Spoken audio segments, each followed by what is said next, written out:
Okay, so I have a question. Put my son to bed last night, and he sleeps in one of those convertible toddler beds that went from a crib to a toddler bed. So normally he's pretty good with it. He's been sleeping in it for a couple months now, and he's only fallen out once in a blue moon. And so I've never had a really bad situation with it.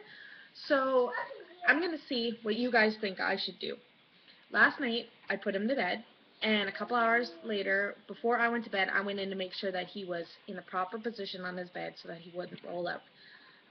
And so I fixed him, whatever, I went to sleep, and it wasn't even like, I wasn't even asleep an hour when I hear this great big bang and screams and howls coming from his room.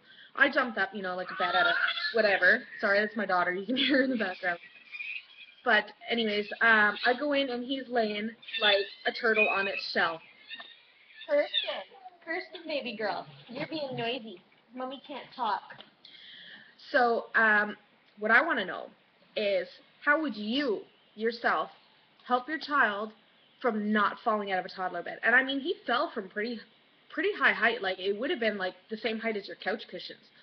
So, I I have heard of, you know, get a pool noodle, you know, one of the floaty noodle things that, you know, you could put it in and put it underneath their sheets and it'll help deter your child from rolling. But I have a feeling that my child would still probably roll over that. And I mean, his bed does have a railing, but it's like one of those little cheap ones that are like this big. What are you going to do with this big? Like, your child is huge, and then next thing you know, it's this tiny little freaking, you know, it's not going to hold your child in. So, anyways, he got a pretty nasty goose egg on his head. So I was up, needless to say, all night with him, making sure that he didn't go to sleep and putting ice on it, make sure the swelling was going down. And I felt horrible, and I was just like, okay, what can I do to prevent this? So I Googled it.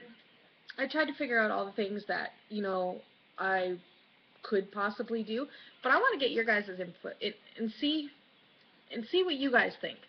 Like, maybe there's something that isn't written on Google that I can try or whatever, but maybe you guys can help me with it. If you can, send me a video. Let me know what you do, showing me maybe what you do to keep your toddler from falling out of the bed, or even comment down below and just let me know. Give me some ideas. So I look forward to seeing you guys or reading your comments, and I'll get back to you as soon as I can. Thanks so much for your help.